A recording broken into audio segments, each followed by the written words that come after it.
croeso i modiwl cynllunio ieithyddol a newidiaeth, ECF 3807. Y ddarlith heddi ynglyn ag astudiaethau busnes. Rhestr darllen ydy Built to Last, the Successful Habits of Visionary Companies. A beth sydd yn y llyfr hwnnw ydy beth sydd gyda ni yn Llywodraeth Cymru ddau ohonyn nhw, sef BHAGs. Mae gyda ni ddau BHAG. Mae hwn yn faes sydd yn gyffredin iawn. Gofynnwch chi unrhyw un sydd ag MBA. BHAGs. Big, Hairy, Audacious Goals. Mae gyda ni miliwn o siaradwyr Cymraeg. Wel, nos gyda ni ddim eto, ni moyn miliwn o siaradwyr Cymraeg erbyn 2050. Ac i ni moyn dyblu'r canran ohono ni sydd yn defnyddio mwy nag ychydig o eiriau o Gymraeg bob dydd. Dyn ni ddim eisiau dyblu'r defnydd o'r Gymraeg, mae hwnna yn wahanol. Dyna gefndir y tîm y Bethan yn ei arwain a dwi yn gweithio ynddo fe. Beth arall ni'n neud? Lot. Ond dyn ni ddim ma i drafod hwnnw heddi. I ni ma i ddiolch i Colin am ei waith. Felly mae'r llun hwn wedi i dynnu just lawr y corridor yn ystafell y Cyngor Prifysgol Caerdydd. Oedd Sioned a Glyn yna y diwrnod hwnnw, fi yn graddio o noethuriaeth i gyda Colin yn 2000. Llun hyfryd. Dwi wedi mynd trwy sawl siwt erbyn hynny, llai o wallt, ond yr union un tei yn cael ei wisgo just am yr ail waith ers hynny. A dwi fach i ddweud bod y tei yn dal i ffitio. Felly, mae yna hashnodau ar gyfer y gynhadledd.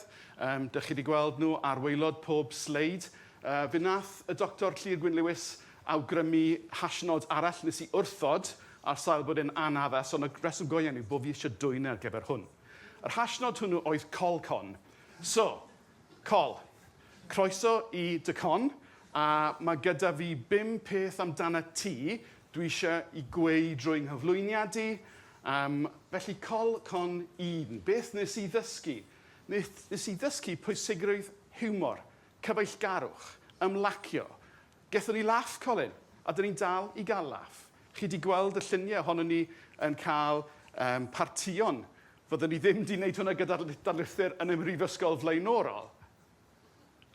Rhwng 95 a 2000 oedd e'n laff, ac mae'r cyfeillgarwch wedi parhau. Yr ail beth yw cydnabod gwaith pobl eraill. A nid just sôn am lyfryddiaethau ydw i. Achos fel bod y pawb sydd wedi bod yn fyfyriwr i fi yn gwybod, yr ateb i lyfryddiaethau ydy EndNote. Defnyddiwch EndNote. For God's sake, mae'n neud y gwaith i gyd drosoch chi. Cydnabod gwaith pobl eraill. Fe nath Colin ennill contract ymchwil a mynnu bod yn enw i yn mynd ar yr adroddiad. Yn groes i dymuniad rhai a neb yn yr ystafell yma. So diolch i ti, Colin. Fe nath hynna osod fi ar ben ffordd dechrau gyrfa fydde ddim gyda fi heblaw amdano fe. Y trydydd peth dwi wedi dysgu can Colin yw peidio byth gwrando ar y radio ar fws. Mae hwn bach yn circuitous. A sgyn ti ddim syniad beth dwi'n mynd i ddweud fan hyn, agos yna. Felly, y diwrnod hwnnw, yng Ngorffennaf 2000, oedden ni newydd fod yn neuadd Dewi Sant, a Neil Kinnock yn llywydd neu ganghellor y brifysgol yn rhoi doethuriaethau mas. Nawr, Neil Kinnock yn gyn-arweinydd y Blaid Lafur Brydeinig cyn dyddiau datganoli, a fe wnaeth araith arbennig o dwym galon ynglyn â gefndir sut taw fe oedd yr un cyntaf i fynd i brifysgol, sut oedd e wedi dod o gymuned ddifreintiedig. Dyna'n nghefndir i. Fi yw'r un cyntaf i fynd i'r brifysgol yn heili i. Oedd meddwl am wneud doethuriaeth, just ddim yn rhywbeth oedd wedi dod i'r meddwl. Nes bod fi'n gweld hysbyseb yn golwg, dwi'n meddwl, wrth i fi ddysgu Cymraeg yn Llambed i bobl eraill. Felly, o'n i'n gwneud gradd yn Aberystwyth. O'n i'n hapus iawn yn Aberystwyth. O'n i'n gwneud masters. Oedden ni ddim yn licio'r masters yn Ffrangeg. Bach yn ddihyder. Bydd bobl cyn fyfyrwyr i fi wedi clywed fi'n sôn am faliitis. A dwi'n cael dweud hynny achos bod fi'n dod o Gymronda. A mae hynny'n rhywbeth problemau hyder gyda pobl sydd yn dod o ardaloedd cyn ddiwydiannol. Dwi wedi cael gwared y faliitis fel gobeithio chi'n gweld nawr, ond mae'n rhywbeth go iawn. ac yn rhywbeth o'n i'n teimlo brydni. So, yn rhywbeth o'n i'n deimlo nerfus iawn yn dod o Aberystwyth ar y traws Cambria o, chi'n cofio hwn, lot o'n chi, 5 awr Aberystwyth i Gaerdydd. So, nerfus iawn, iawn, iawn. A dyma fi yn mynd i gyfweliad gyda Colin a'r athro Glyn Jones ym Mhrifysgol Caerdydd. Caerdydd, dinas fawr, o'n i'n mynd nabod y ddinas. A troi fy Walkman ymlaen i rando ar y radio. A Radio 4 yn dod ymlaen. O'n i'n meddwl bod fi'n mynd i gael rhyw, dwi'n gwybod, stori'r pnawn. A beth ath o'r radio? Today we're discussing language policy in Scotland and Wales. The first specialist we're discussing with is Professor Colin Williams of Cardiff University. Ac o'n i just yn teimlo'n sic gyda nerfusrwydd a o'n i ddim hyd yn oed i cyrraedd alltwalus erbyn ni. Felly, pidw byth gwrando ar y radio ar bws yn arbennig pan ydych chi'n mynd i gyfweliad. Fel digwyddodd oedd y cyfweliad yn garedig. Diolch Glyn, diolch Colin. A nes i gael yr ysgoloriaeth, achos, mynd nôl i ni'r cynnig ymweliad, heblaw am yr ysgoloriaeth, fyddwn ni ddim wedi gallu fforddio wneud y PhD o gwbl. So diolch ac i Brifysgol Cymru Caerdydd, fel yr oedd i pryd ni. Hence, teim Prifysgol Cymru. Pedwerydd peth nes i ddysgu gan Colin. Y pedwerydd colcon yw...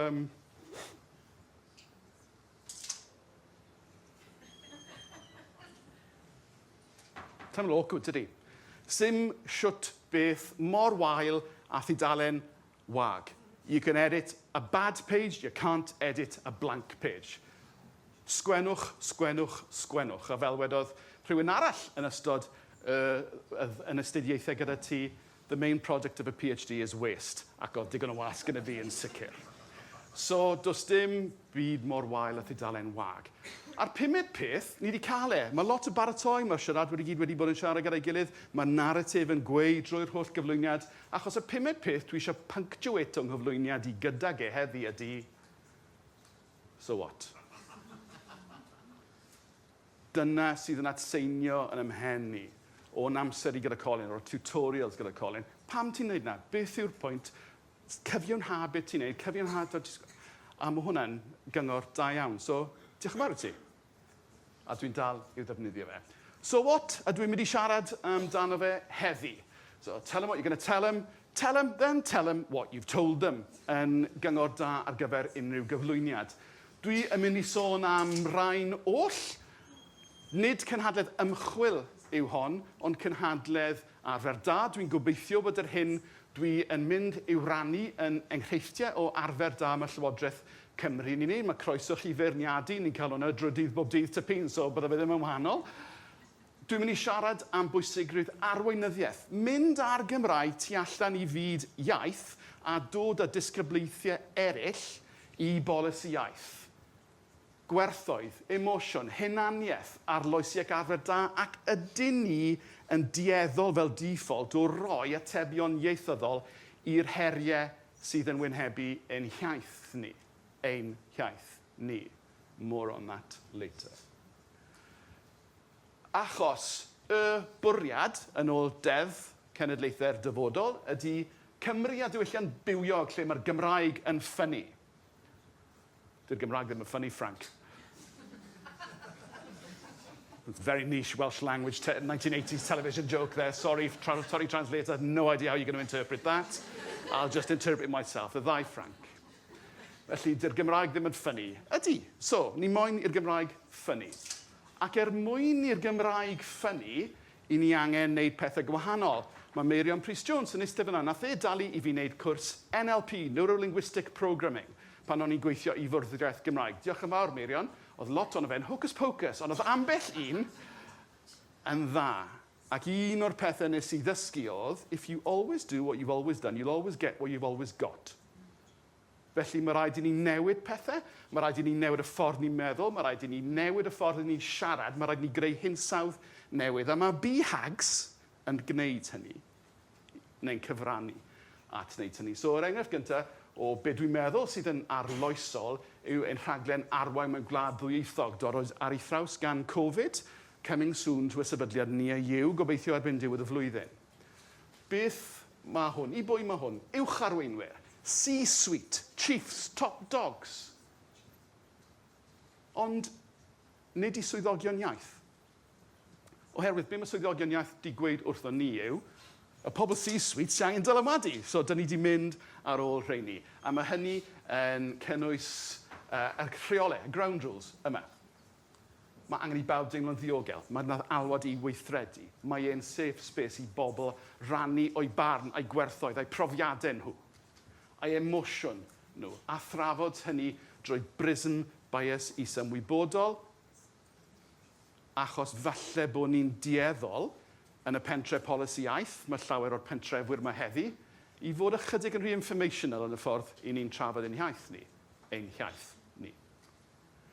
Ymwybyddiaeth iaith, greit, nes i adolygiad o lot o raglenni, o ddeunyddiau dysgu, ymwybyddiaeth iaith, cyn bod ni'n neud rhaglen arwain mewn Gwlad Dwyieithog, sydd yn rhaglen ar y cyd rhwng ni ac Academi Wales. Felly mae gyda ni arbenigwyr datblygu sefydliadol a phob math o bobl fel yna. So wrth wneud yr adolygiad, gyda'r enghreifftiau arbennig o ddisglair, gyda eithriadau, arbennig o ddisglair, mae lot o ymwybyddiaeth iaith yng Nghymru yn dweud, o ddari Rwythfed yn wael y Gymraeg, dyma'r Gymraeg yn mynd fel hyn, mae lot o bobl yn hoffi'r Gymraeg, diolch yn fawr. Mae angen mwy na hynny. Mae angen engageo pobl, a beth yw'r so what sydd yn deillio o'r gwaith hwnnw i gyd. Y prif beth, chi'n gwybod hyn, emosiwn yw iaith, a mae pob math o emosiwn yn dod mas yn sesiynau arwain mewn gwlad ddwyieithog. Dwi ddim yn rhoi enwau neb wrth ochr dyfyniadau, ond mae'r Gymraeg yn problematic i lot o bobl. Ac mae angen gofod diogel i drafod hynny mewn ffordd sydd yn adeiladol, sydd yn ddiogel. Mae un dyfyniad gan un person ar un o'r tri chohort hyd yn hyn yn beth bynnag yw hauntio fi yn Gymraeg. Rhywun oedd wedi cael addysg Gymraeg 3 i 18 yn gweud, I just didn't feel enough. I didn't feel enough. Enough what? Enough Cymraeg. I didn't feel it. I was made to feel that I wasn't Cymraeg enough. Mae hwnna yn aros gyda fi, a dwi'n meddwl hwnna yn y gwely. A math na o beth. Mae'r sesiynau mynd yn emosiynol tu hwnt. Defnyddio, chi falle wedi defnyddio app Read Across the Aisle. Dwi wedi defnyddio fe i ddarllen papurau newydd gweriniaethol yn America i wybod beth mae'r cyfryngau hynny yn bwydo i bobl sydd ddim yn meddwl fel fi. Dyna ran o'r fethodoleg sydd yn cael ei defnyddio fan hyn. Ac mae wedi mynd yn eitha organig gyda lot o bobl yn cymryd sesiynau i hunan. Dr Ben Screen yn y cefn yn mynd i wneud sesiwn yn y cohort nesaf ar arweinyddiaeth a datblygu sefydliadol ac embedo'r Gymraeg mewn i hwnna i gyd. Felly sut mae'r pobl ar y cwrs yma yn teimlo am ddwyieithrwydd? Pa mor falch ydyn nhw? Wel, allai weithio chi, maen nhw gyd yn teimlo'n arbennig o falch. Maen nhw'n really moyn wneud rhywbeth i fwrw'r agenda yn ei blaen. Weithiau ddim yn gwybod sut, ond bwriad ni yw embedo hynny mewn fframweithiau cymwyseddau i arweinwyr Cymru, cyfarwyddwyr, rheolwyr, penaethiaid, prif weithredwyr, yr union bobl sy'n cymryd y penderfyniadau sy'n mynd i helpu swyddogion iaith. So what? Mae rhaid i ni siarad yn wahanol am ein iaith ni os y'n ni yn mynd i newid pethau. Fyfyrwyr Prifysgol y Drindod Dewi Sant, hwn fydd eich asesiad yn y sesiwn gyda ni yr wythnos i ddydd Llun, felly talwch sylw penodol os gwelwch yn dda. Dyma'r tro olaf, ond un y byddai'n wneud y cyflwyniad hwn, mae ynglyn â brand y Gymraeg. Achos ni am symud ymlaen i brand 2.0, dyn ni eisiau gwybod beth yw hwnna. Achos mae pob peth dwi ar fi'n i ddweud yn weddol syml, iaith equals emotion. Felly, mae Colin di sôn am narratives, verbal strategies a pethau yn y dechrau. Ac ydw, dwi yn mynd i siarad am hyn, achos dydyn ni ddim wedi gallu ffindo unrhyw le arall yn y byd sydd wedi wneud dadansoddiad o frand iaith. Nathon ni weithio gyda chwmni sydd yn gweithio gyda'r sefydliadau hyfryd hyn i ddadansoddi beth oedd hanfod y Gymraeg. Wneud dadansoddiad disgwrs, Colin wedi sôn yn disgwrs, critigol, mynd tu ôl i'r geiriau i ddeall beth oedd pobl yn ei feddwl pan maen nhw'n trafod y Gymraeg. Ac wedyn, y so what yw beth i wneud amdano fe. A mae chydig o tips a trics gyda fi i chi heddi. Dwi'n gwybod bod sawl un o'n chi wedi gweld darn o'r cyflwyniad yma o'r blaen, ond licen i ofyn i chi a thrafod gyda chi sut mae hwn wedi mynd i chi ers i chi weld y cyflwyniad diwetha. Ydych chi yn defnyddio'r tips a'r trics? Does dim rhaid i chi. Bydde hwnna'n un authentic, os ydych chi ddim eisiau gwneud e, teimlo gorfodaeth. Ond be dwi eisiau i wybod gyda chi yw le ni'n mynd nesaf dy hwn. OK. Emotion number 1. Perthyn. Mae pawb eisiau perthyn. Teimlad o berthyn yw'r Gymraeg i lawer iawn o bobl. Mae yna 250 o sleidiau yn y dec ddim heddi. Rhywun ar dan eisiau trafod verbal strategies y Gymraeg. So, mae pawb eisiau perthyn. Ar y chwith, mae gyda ni bobl o'r grwpiau ffocws oedd yn siarad Cymraeg, ac ar y dde, pobl oedd yn ddi-Gymraeg. A nes i eistedd yn y grwpiau ffocws hyn, ac o'n nhw'n gyfareddol o ddiddorol, achos nath nhw gyrraedd thematic plateau yn gyflym iawn. Pawb yn meddwl yr un peth. Perthyn. Mae'r Gymraeg yn rhywbeth sy'n perthyn i fi. Dwi wrth y modd bod fi'n siarad ti, neu sai fel nhw, sai'n perthyn. A mae hwnna yn gallu bod yn beryglus. Mae'r angen i berthyn. Wel, chwythwch fi lawr gyda fflien, mae'r Gymraeg yn gysylltiedig gyda hunaniaeth Gymraeg. Dyn ni di osgoi hynny, meddwl falle bod ei bach yn rhy ddadleuol. Mae'n rhan anatod o hunaniaeth ein gwlad ni, allan ni ddefnyddio fe i gynnwys, allan ni ddefnyddio fe i wahardd, ond pam fydden ni. Mae yna wahaniaethau dwi'n mynd i sôn ymlaen, so dwi'n mynd i sôn yn fwy am hynny nes ymlaen. Felly, bydd buddion emosiynol yn uno, nid rhannu. Reading list item number 2, the political brain, yn sôn am narratif, a beth mae narratif yn gallu i wneud. Mae'n arbennig o bwerus.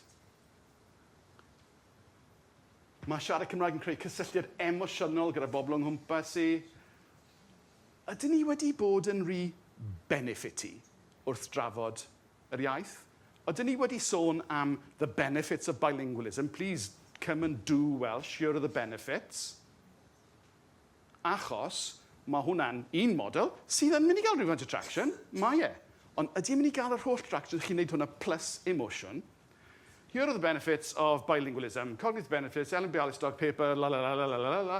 And yeah, send Johnny to a Welsh medium school, he'll get a better job. Mae hwnna wedi cael ei ddweud. Yn ytrach na falle, think of how proud you'll feel when you see your little Johnny running around speaking a language you didn't speak 2 months ago that you never had the chance to learn. A math na beth. Mae hwnna di dod syth yn top ym mhen ni, ond mae angen trosgynnu, mae angen mynd y tu hwnt i'r rationality yma, i'r benefit yma. A nid fi sy'n dweud, y bobl sy'n dweud, by extension, a chwmni newid ymddygiad.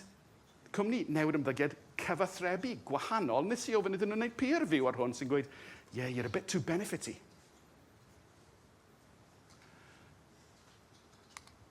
Felly, un genedl, un gymuned, un llais.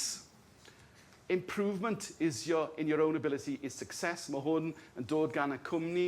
Mae yn un o'r decs cynhara o'n gwaith ni gyda nhw. A felly, improvement in your own ability is success. Dathlwch y camau bach. Just wneud hynny, dathlwch y fuddugoliaeth, just wneud rhywbeth arall, oherwydd bod y Gymraeg i lot o bobl, gan gynnwys lot o bobl sy'n ei siarad ti yn un bloc, reified huge, D neu gwyn. We got to do Welsh. How do we do Welsh? Well, do a little bit of Welsh, do a little bit of that, do a little bit of that. Don't have to label the fuse boxes in Welsh today, but put a sign up there. Little bit of this. The Welsh language is a feeling, not just a skill. Felly, so what? Dyma'r theori. Hanfod brand. Dwi'n mynd licio trafod brands, really. Gallech chi fod yn gwerthu Mars bars. Ond yr un yw'r fethodoleg. A'r megis crafu'r wyneb i ni. Dyma'r darn cyntaf o waith, a nath Covid ddod, a dyn ni ar fi'n meddwl am y darnau dilynol. Hanfod brand, geiriau allweddol, key verbals, gair pŵer.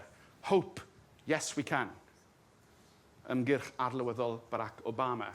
Make America great again. Ymgyrch arlywyddol Trump. Get Brexit done. Take back control. Enghreifftiau o narratif yn cael ei defnyddio mewn ffordd arbennig o bwerus gyda lot fawr o ymchwil tu ôl iddyn nhw. Achos mae rheini yn resonato yn seicolegol gyda bod y dynol, yn arbennig pan mae rule of three yn cael ei ddefnyddio. OK, be mae hyn yn ei feddwl i'r Gymraeg a dod at derfyn yng nghyflwyniad ydw i... Sori, sa di sôn am yr F-word eto. Dwi'n hoff iawn o sôn am yr F-word yn ystod cyflwyniadau fel hwn. Yr F-word ydy fluency. A beth oedd pobl yn ei ddweud yn y grwpiau ffocws oedd beth yw fluency? Mae fluency yn hollol wel, chi ddim yn gallu diffinio sain, a mae pobl yn defnyddio hwnna i hunan blismon. Os mo fi'n rigl, Cymraeg Hegins da fi, sain siarad yn fluent. Mae rhywun yn ffonio fi. Cadi, pwy sy'n ffonio fi? Na i ddim ateb nawr. Fluency is an F-word. Cofiwch hynny. Befores and afters. Mae Charlotte Eyre wedi dweud fan hyn bod, mae hwn yn tweet go iawn. Learning Welsh has been on my to-do list for a long time. If you know of any good courses in London, let me know. Mae rhywun fel fi, dead hand of the state, yn ymateb yn nodweddiadol fel hyn. Dear Charlotte, if you would like to speak Welsh, there are many resources available that could be helpful. I'm not going to tell you what they are or where you can get them. Please let us know. You make the effort, Charlotte. You want to learn Welsh, you've got to put the hard yards in, yeah? Please let us know if you would like me to point you in the right direction so you can start your long, hard, arduous, never-ending journey to fluency.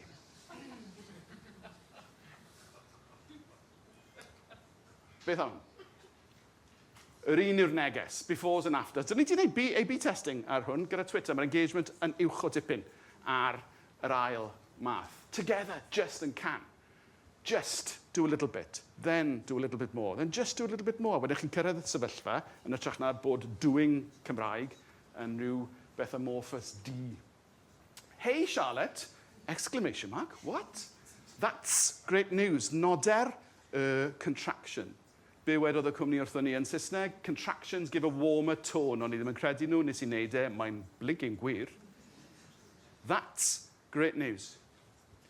Welcome to our Welsh-speaking teulu. So mae gen ti, hey, Charlotte, exclamation mark. So mae'r tone, it's all about tone. Duolingo together with Daily Welsh Words is a great place. Start by just, a mae just yn trivialeiddio'r canfyddiad o'r ymdrech sydd yn angenreidiol. By just speaking a few words a day, you'll soon find your voice, cheesy. London, you can find a course today, immediacy effect. Good luck, Charlotte, you can do it. Cymraeg 2050, Colin Hish Williams.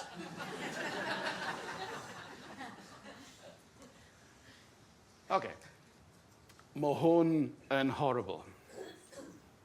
If you haven't used the Welsh language for many years, since leaving school, then you'll probably struggle to speak Welsh properly and fluently as defined by me, someone better than you. One answer, there may be others, I'm not sure if I can be bothered to tell you, may be to follow a Glywi Iaith course which could help you brush up your skills and tackle your low confidence. Glywi Iaith course, yeah, there you go. OK, after. Just together can, just together can. Find your voice today, bit cheesy. Mae'r frawddeg nesa yn genius. If your Welsh hasn't been part of your routine for a while, right, now you stop fyna. Your Welsh, TBA, mae gen ti mewn barod, inference being, o ti'n niwso fe ar un adeg, a ti'n dal yn gallu neud eto. Mae hwn yn glyfar. Na gen I sgwennodd hwn. If you're... Ni yn gallu sgwennu pethau clyfar hefyd. So, if your Welsh hasn't been part of your routine for a while, by attending just, trivialising the perception of Eftra Gwaed, just one Glywi Iaith course, you can feel more confident. Get together, so togetherness and or gymuned, our gymuned, community of learners at any level. Just spending a single hour to brush up on your skills can help your confidence. OK, so what? Mae sut i ni'n siarad yn ar ameniaeth ni i bobl eraill sydd yn llai hyderus neu sydd â llai o diddordeb, neu a dim diddordeb o gwbl ynddi hi, yn holl bwysig. Watch our words. Felly, just together, can. Fluency is an F word. Tair ec yn Gymraeg. Sorry, Nerys, the alliterations are not going to work in English. Cyfeillgar, cynnes, croesawgar. Dyna hanfod hyn i gyd. A hynny i gyd wedyn yn cyfrannu at y drafodaeth nath Colin i dechrau ar newid ymddygiad nad oes gennym ni ddim amser i fynd i'r afel a hi yn llawn heddi, ond mi ydyn ni yn neud gwaith. Too long didn't read version. East. Easy, attractive, social, timely. Is it easy i ddefnyddio'r Gymraeg? Is it attractive? Ydy pobl eraill yn neud e? Os dy fi'r amser i wneud e, ydy mynd i gymryd mwy o amser. Easy, attractive, social, timely. Fframwaith newid ymddygiad, swydd o'r cabinet wedi ferwi lawr o mindspace nath Colin i grybwyll. Behaviour change wheel. A wedyn, Gwenllian. Lle mae Gwenllian? Helo, there you are. So, mae hwn yn dod o rhywbeth sydd heb i gyhoeddi eto dan y waith mae Mudiad Meithrin a ni yn neud ar y cyd ynglyn â chymhwyso dulliau newid ymddygiad i drosglwyddo'r Gymraeg rhwng y cenedlaethau. Sali Wyn Islwyn yn yr oriel fyna, nath ddechrau'r gwaith hwn pan oedd hi'n gweithio yn Llywodraeth Cymru. Diolch yn fawr am yr oll waith nes ti ar hwn. Ac mae'n syml. Model COM-B yw hwn. Capabilities, opportunities, motivation equals behaviour. Pob mentoriaeth, pob sefydliad, pob un ohono ni, allwn ni gymhwyso hwn i ymddygiad ieithyddol. Is there capability? Yes. Is there opportunities i ddefnyddio'r Gymraeg? No. Therefore, no ymddygiad. Is there capability and opportunities? Yes. Are there motivations i ddefnyddio'r Gymraeg? No. No ymddygiad. Syml iawn, iawn, iawn, iawn, iawn. A mae modd wneud y pethau hyn yn arbennig o gymleth, ac nath Colin ddefnyddio sleid fel hon wrth iddo fe gloi i gyflwyniad e. Dwi'n meddwl am y Gymraeg, ychydig, neu am bolisiaeth, ychydig fel the obesity map. Dwi ddim yn siŵr ydych chi wedi gweld hynny, ond cymlethdod gwaith pobl sydd yn yr ystafell hon yn enfawr. A gobeithio bod fi wedi rhoi ychydig o'r sywot i roi chi ar ben ffordd. Colin, diolch yn fawr am dysbrydoliaeth di ac am darweiniad di, a dwi yn mynd i eistedd lawr.